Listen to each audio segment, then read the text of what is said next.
In this final video, we're going to have a look at editing our strings. So as I've pointed out, there's some strings that perhaps are out of order that we need to fix up. There's some strings where we want to add an arc, a 3-point arc. Maybe some strings we want to close up. Let's just change the scale here just to make that a little bit easier to see. In this example, I want to add an extra point in to form a rectangle shape. So all of those edits, well, these edits can be performed in a number of different ways. So you can perform a string edit from the ribbon by running some of the shortcuts here, like fit curve. There's a reorder by AI, reorder distance to next, and you'll see a lot of these commands have the shortcut STT.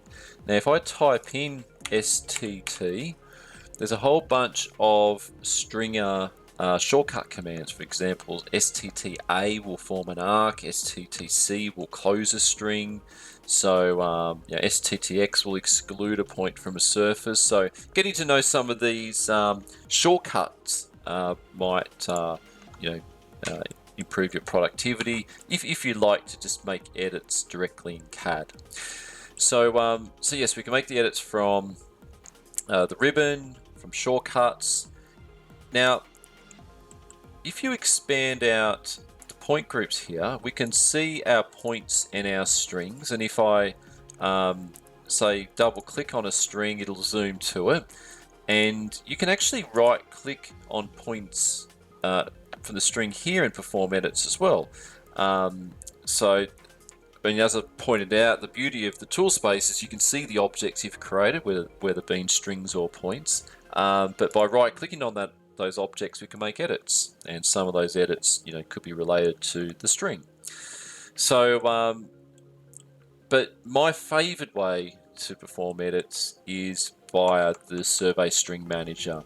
So I might do an example of each sort of method to perform the edit, but I much prefer using the Survey String Manager to perform those edits. So we're going to have a look at string editing. I'm going to show you the multi-symbol tool, which is great for points like trees where you want to show the trunk, the spread, or maybe you want to add a 3D block as well. So it's really about adding extra blocks to your Kogo point, on top of your Kogo point. So we're going to have a look at multi-symbol. I'll show you also how we can export out our survey, our points and our strings to a KML file and display it in Google Earth. And then to wrap up this video series, we're going to output a legend table for our points and string information. Okay, but to kick off, let's have a look at string editing via the Survey Line Manager. Okay, so I'm going to run the Survey String Manager from the ribbon using this button here, and the Survey Strings Manager will appear. So let's just talk a little bit about the interface to start off. So firstly, we have a ribbon interface, and the thing I love about this ribbon interface is it's contextual. If I click on a point, the ribbon updates with my point commands. If I click on a string, the ribbon updates with my string commands. So first button is refresh. So at the moment, live output is ticked on. So any edits that I perform to my strings will update in CAD, will update my Civil 3D surface. But we can turn off live output if we want. This update surface and build surface relates to CSA surfaces. These surfaces are created if you're using the Stringer Kogo points. So we're using Civil 3D, so that doesn't really matter to us. Now, you'll notice as I'm zooming and panning, the labels are updating, which is pretty cool. You get a nice clean interface, but as you start to zoom in, you can get that point information. So under this panel, we can toggle on and off different information. Maybe we just want to see the code. Maybe we want to see the point number as well. Now my current zoom level is 41. if I click on this settings button here, we can customize what that zoom level will be. Maybe we want to always have the labels shown, or maybe only when we really zoom in do we want to see the labels. The other thing about this settings is you can change what the selection color is, and a few other options as well, like the marker color. And there's also a performance mode if you're the software will run in if you have over 1500 points. Okay, so that's settings, point display. We can toggle on and off the display of survey strings. We can change the thickness. Maybe we want the lines a bit thicker. If we were running with a civil survey CSA surface, then we'd be able to toggle on the contours and triangles, but unfortunately with this version, with Civil 3D, we can't display the contours and triangles in this interface. Under utilities, we can do things like add aerial imagery. So I always like to add the aerial imagery into this viewer, just to give context to the strings I'm working on. There's some useful tools in here you may or may not want to use. There's an AI solver that you would use, say, if you you forgot about the concept of string numbering when you're out on site, and you've come back and all the strings are out of order, looks like spaghetti, and you just wanted to get a starting point, clean it up. So the AI solver will help with that. Split by parameter was a useful tool we've had in previous versions of Stringer, where on a string, if you put just dot at the end of the code, then it would automatically split the string. So split by parameter used to be called dot parameter. Delete all segments, reviews all your strings and deletes segments, or splits your strings based on segment length. So if the segment's too long to the next one, then it'll split it and form a new string. Stringer won't renumber your points. It'll honor the point numbering. However, auto number will renumber your strings so that the numbering is in the order of the string direction. Replace codes is quite a useful command. I mean, if you've been given a numeric data set, but you want to convert that to alpha numeric, you can run the replace codes command, which you'll find in a few different spots on the ribbon. I think maybe, yes, if we right click on point groups, we can access replace codes. If I show you the code editor, you can see that what it is a list of numeric codes and then what the alpha equivalent is. So you can convert from alpha to numeric and numeric to alpha using that command. And then we have access to the string parameters, which I showed in the first video. This is what our parameter is. It's just a dot, and then what the character we use to represent an arc on a string, a line, etc. And then the parameters for any templates we want to apply. But we had a look at that in the first video.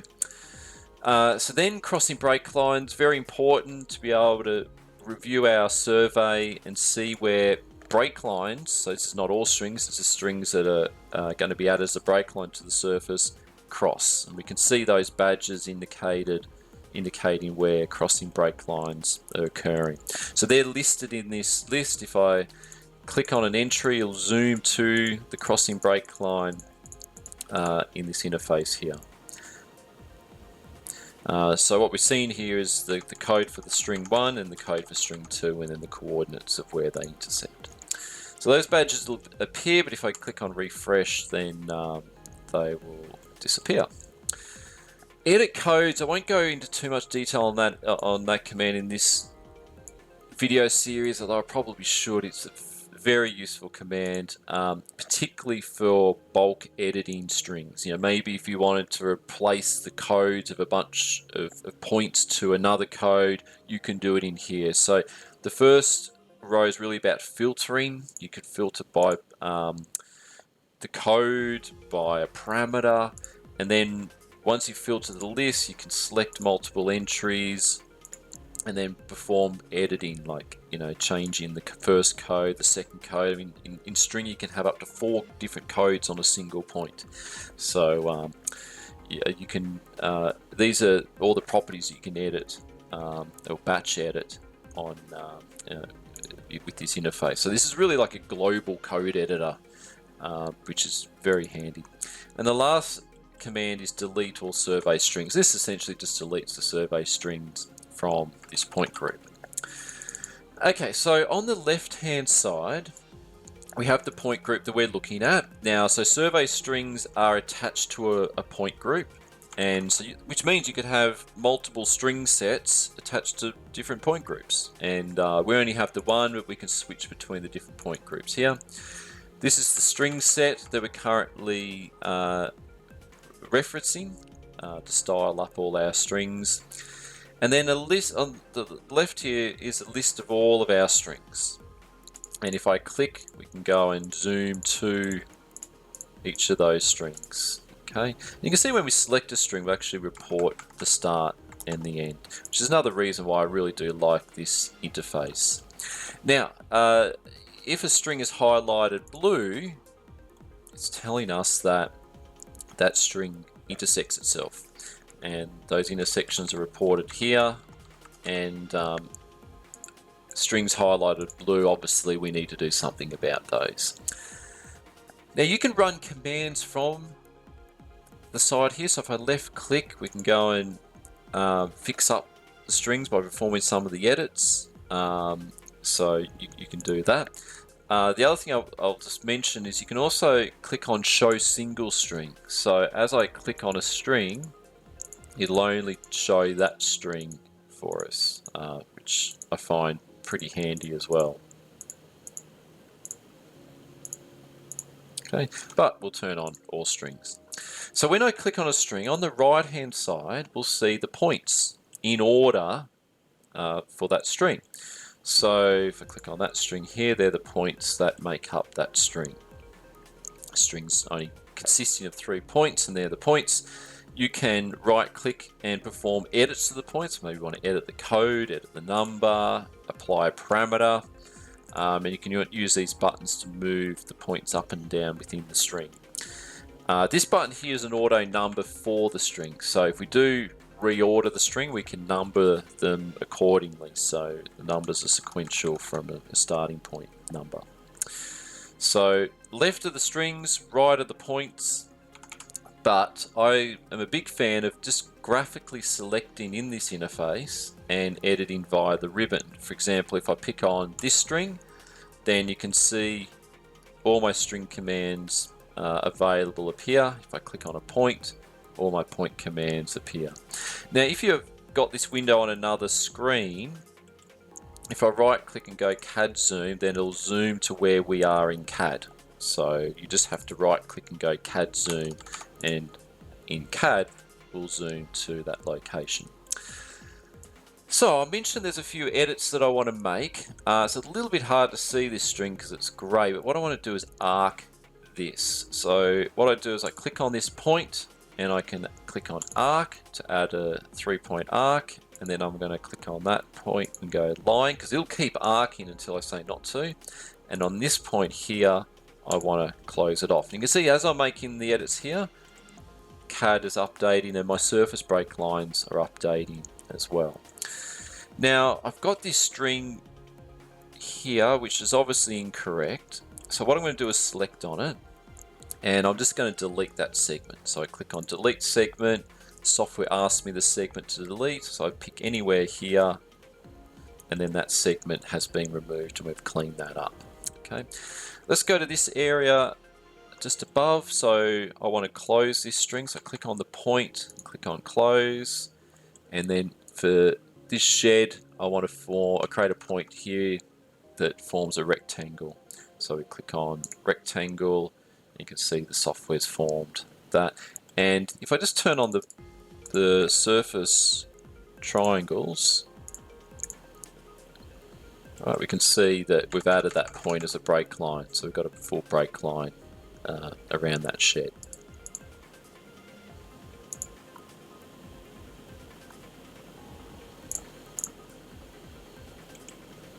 Okay, so up the top we had this this string that was out of order. So if I pick on the string, there's a few options here to fix it up. So by default we're ordering by the point number, which is the first option. We don't want to do that. We could fix it by ordering distance to the next, so we pick a start point and the software will find the next nearest point and restring that way. There's manual select, so we just pick the points in order for the stringing to occur.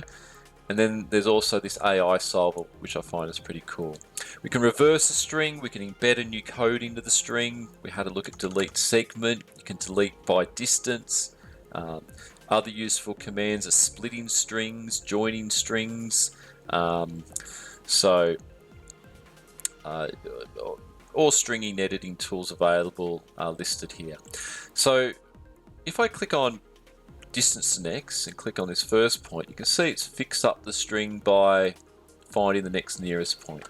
Now if I click on reset, it goes back to how it was originally. What I like to show is the AI solver, which is pretty cool. We pick the starting point and the software will automatically string what it thinks is probably how the string should occur, which I find is pretty cool. So that's how you can fix up out of order strings. Now on that particular string, if I click on properties, then we can get some properties on that string, how many points exist, what the length is, what layers they're using, is it a break line. We can increase the arc to chord if we have arcs on that string, and we can actually add extra tangent sampling as well. So on the straights, if we want to add extra triangulation, we can turn on apply tangent sampling and set what that rate is as well. So that sort of covers the survey string manager for performing edits. As I said, I'm a big fan of this interface because it's quite graphical, and I just love the idea of selecting points and strings and seeing the ribbon update. So that's the survey strings manager.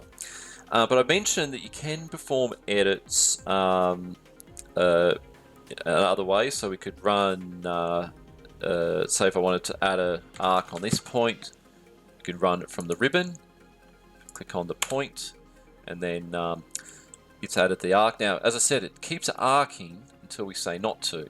So what I'm going to do is turn to a line segment. This time I'll just go STTL, click on that point, and then it's now a line. And just to close up all the different methods for editing, let's go and find this string in the tool space. So it's 41829, which is this one here.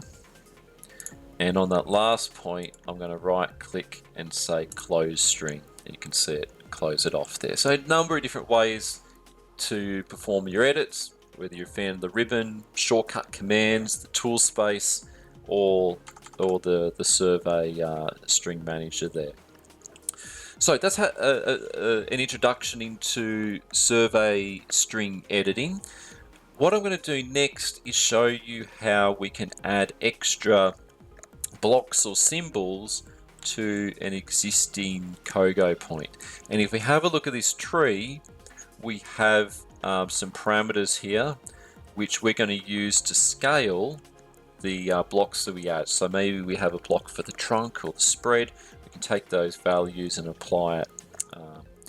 So the command we're going to run is this one called multi-symbol. You can run it from the ribbon here, multi-symbol. So I'm going to run it from the tool space. Now there's a couple of ways to run this command. You can go and add a multi-symbol setup manually, but for new users, I think it's best just to go straight to add from file and pick one of our standard setups for trees. So you can see that we have a number of styles set up for, depending on whether the properties on the code represent the diameter or the radius. So I'm going to say it represents the diameter. And whether we want 2D blocks or 3D blocks. So if you want a 3D block of the tree, we can use 3D blocks, which I'll do in this case. So we'll go for trees by diameter 3D block. Okay. So how it works is the software is looking for 3 parameters. If it finds those, it's going to get scale 2 and scale 3 and apply those to the scale of the blocks that are going to be added. Okay. So all we need to do is go create update symbol, and we can see now that that block has been added. So this is a 3D block. If I hold down Shift and Orbit,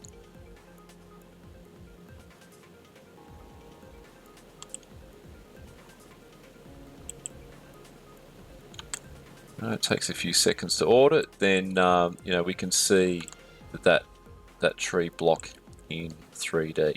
Now, if for whatever reason my point moved, we can just go create update symbols, and then the symbols will update and adjust, and we'll reread the scale values from the code. So this is multi-symbol.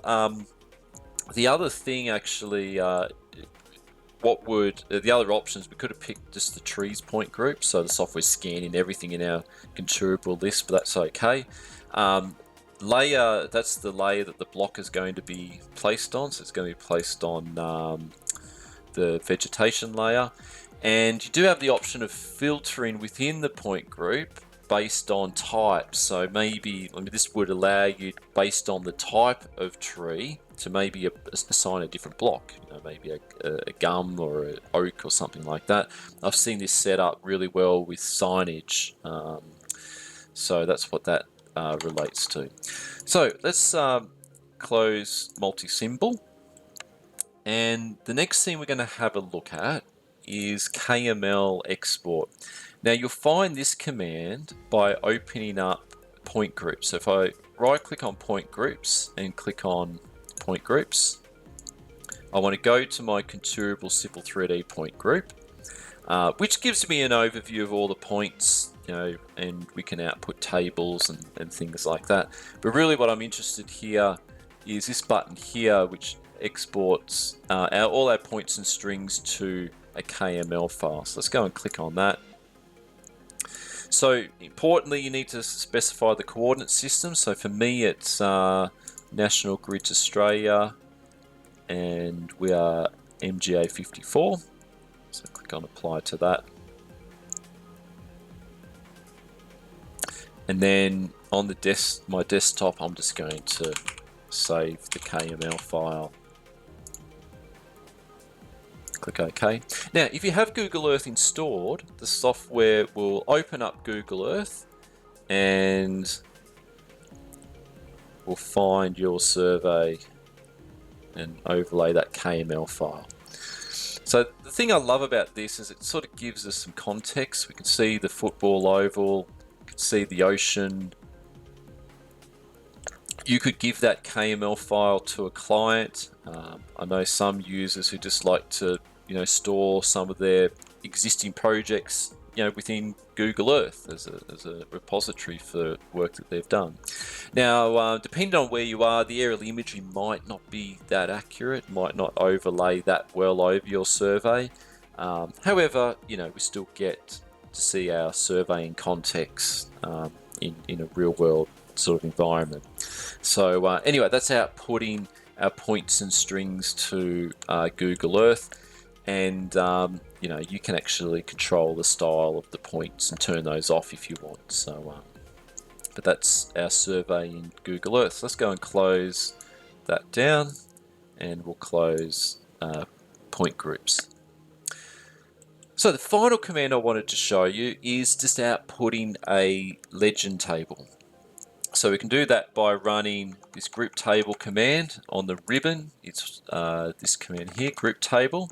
So let's go and run group table, and the table manager will appear. So to create a new table, we select on add table, give it a name. I'm just going to call this one legend, and then we select where we want to position the table.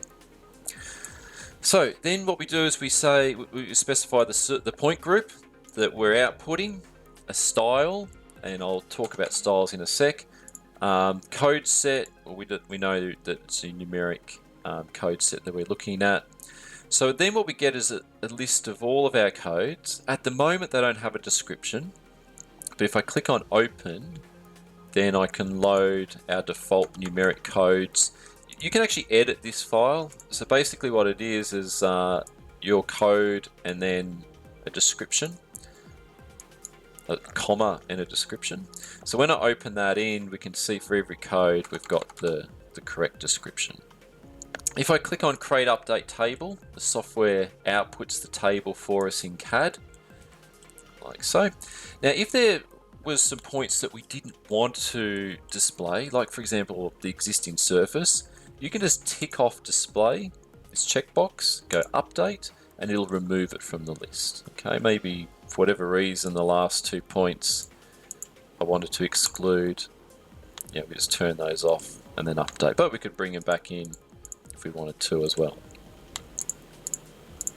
If we wanted to move the table to a new location, then we just click on Move Table and we pick the new spot for it. This table is dynamic, so if we do add, well, dynamic with an update. If I click on this refresh button or update all, then the software will re-update the position of the table. But these updates are very useful for other things as well, just recalculating the strings, making sure that everything is correct there. If I hover over, it'll actually tell me what it does. It updates point strings and the tables. So in regards to styles, and we have a few that come with the software, like there's this point report table. It sort of shows us for each code the number of points, the average elevations, minimum max elevations. All of these reports are customizable. It's very easy to create your own style. If I click on Edit Point Style here, for default, we can set up things like the overall scale of the table, the symbol scale that we see in here. If we go to the Columns tab, we can add extra columns. We've got 3 columns: code, symbol, description. So if you wanted to, you could add an extra column in and just specify what information you want to store in the column and set the overall width of the column. Then for the styles, you have a heading style and a column style, and all you're doing here is setting what text style you want, layers you want the line work to be put on, etc. How you want text aligned and that type of thing. So very easy to come in here and set up your own table style for your company. But you can create as many tables as you want in this environment, and just click on Update All Tables if you want to update them, or probably easy just to click on this Refresh or Update All. So that covers the series, getting started, Stringer Topo for Civil 3D. I hope that you enjoyed the series. Thank you very much for your time.